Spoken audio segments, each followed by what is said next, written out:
Okay, so not every dog needs to have the utilization of tools.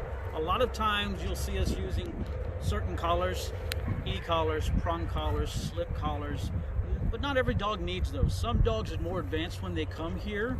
Typically those types of collars are there because there's already been a lot of miscommunication between the owners and the dogs.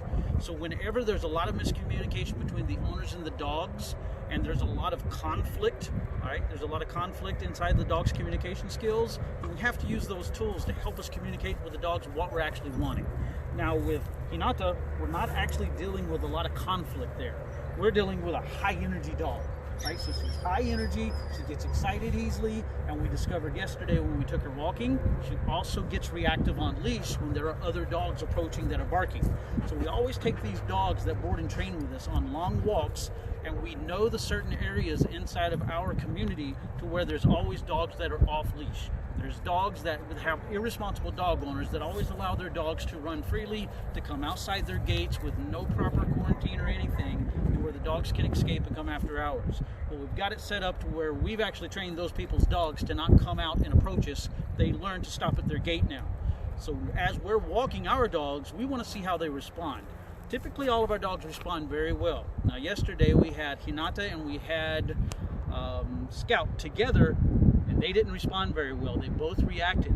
Now the dogs they reacted the most to are actually the ones that are actually behind fencing, and the owners are actually responsible dog owners. And that's a couple little chihuahuas at the midway point.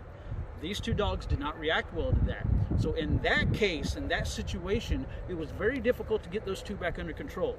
So when we take her walking next time, we will actually utilize a prong collar the next time to help us communicate a little bit better on that. But for a recall with Hinata and working together like this, there's nothing extra needed. The only thing we're using is our voice, our body language, and food. So we're using food. Right now, this is our tool we're using. We're using kibble. So this is her food that she's using. She's on Diamond Naturals, and we're using it to teach her to work for us. Now what we're going to do is, a lot of owners are very confused about using food. Well, I don't want to have to bribe my dog the rest of their life. If you're bribing your dog with food, then you're using food incorrectly. The behavior should be offered before the food is presented, unless you're using the food as a lure to lure the dog into position. So here comes Hinata. So she's going to come to me. You got a sticker? Sit. Good. All right. And we're going to present her food. Yes. Then we're going to actually check. Because she's limping, which means she probably stepped on a sticker. Which this is perfect. I want to be able to touch her paws and everything like this. This is all part of the training. Will they allow me to do it? Yes. Very nice. All right, let's see if she's still limping. All right, she's free. All right. So I'm going to make a fun, exciting game, and I'm going to use this food to build that with her. Yep.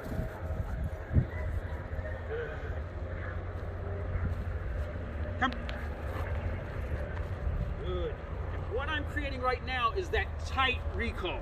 So as she comes in close to me, I'm using the food to lure her where I want. So when she stops, I want her right here. Come. All right. Now I've got her nice and tight. Now I want to change that. I want her to come in nice and tight to my body, but I also want her to come up and look directly up at me. So this is how you use food to lure. So I'm going to lure her into the position and then up. Tighter. Good. Come on. Yes, good job.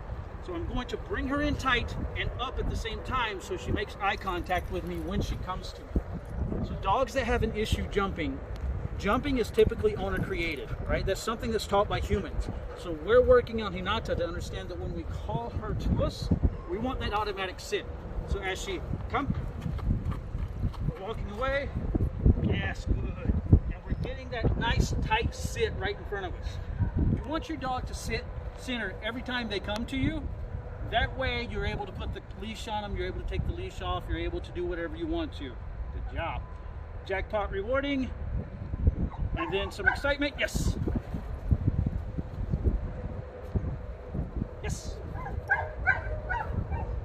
Yes. Now I'm just marking and rewarding eye contact. Watch.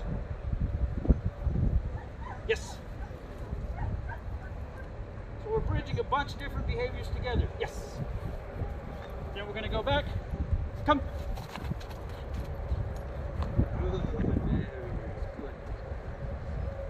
Now we're going to work her one more thing. We're going to add into it. Come. Good. Drop the food. Let him get it. Heel. Good. Now we're working into the heel. So I want to transition my dog. I can train all these things in one exercise. Sit. Good. Heel. Good. Very nice. And then we're going to try some movement. Now notice, a big part of the issue when dogs go into the heel position is if they're heeling on the left, a lot of people are right-footed. So they start with their right leg. The problem is that throws the dog off sync with your body. If your dog heels on the left, they should be heeling to the left leg. Good. So if my left leg moves, my dog should move with it. Right? If my left leg doesn't move, my dog should not move either. Not, come.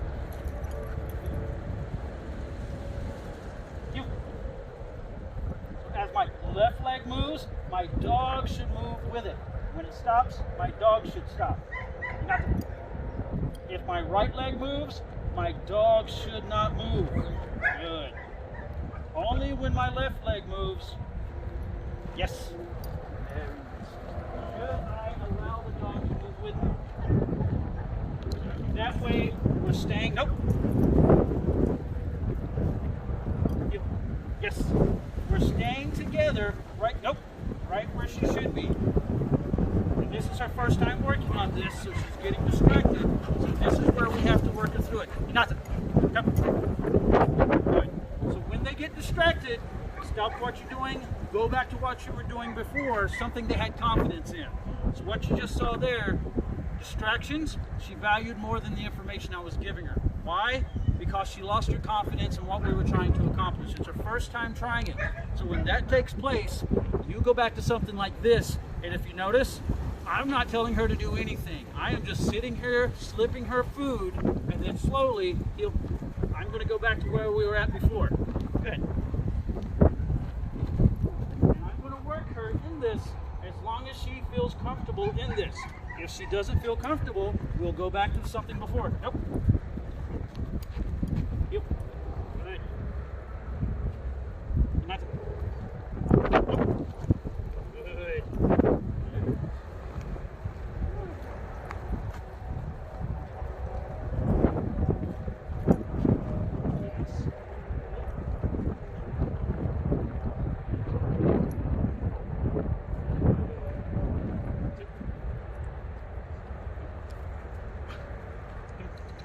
That's it. Good job. Very nice. And then when we're done with this, I want to set some freedom. You're free. Yes. I'm throwing treats on the ground. All right. One of the fun things you can do with your dog is when you're training is you don't have to present the food to their mouth from your hand every single time. So you don't have to put it into their mouth every single time they do it right. Now if I'm teaching positioning, like the heel, I do want the food right here by my pocket. That way I can reward the dog every single time. But if I'm building something fun, I want to use this. So I'm using the food as something to distract my dog. As soon as she's done getting the food, nothing. Yes. I call her back to me. Sit. Good. Back to the heel. Good. Sit. Good. Reward her. And then once again, yes. Throw the food onto the ground. Let her go after the food, let her get distracted, then call her back from there. I know I had 3 pieces in my hand. As soon as I see her collect 3 pieces, if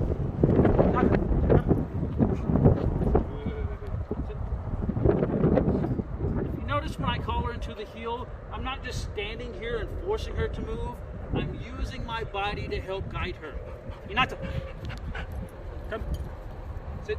So as I teach her to heel, I'm using food to lure, and I'm stepping back with my left leg. And then stepping back up and rewarding once she gets into that spot. So it's not all about you standing there and making the dog do everything. Work with your dog. Heel. Go. Good. Sit. Yes. All right, 5 pieces. I know how much is on the ground. Let her find them. Doing things like this, making your dog search for the food on the ground, teaching them to use their nose and everything to smell, this will help stimulate them mentally. This is adding mental stimulation to a simple training exercise that we've been doing with her, so she doesn't get bored with it, but she finds a way to keep herself excited by looking for the food on the ground. This is a great way to keep your dogs engaged with you, even if it's something they've continuously worked on for a while.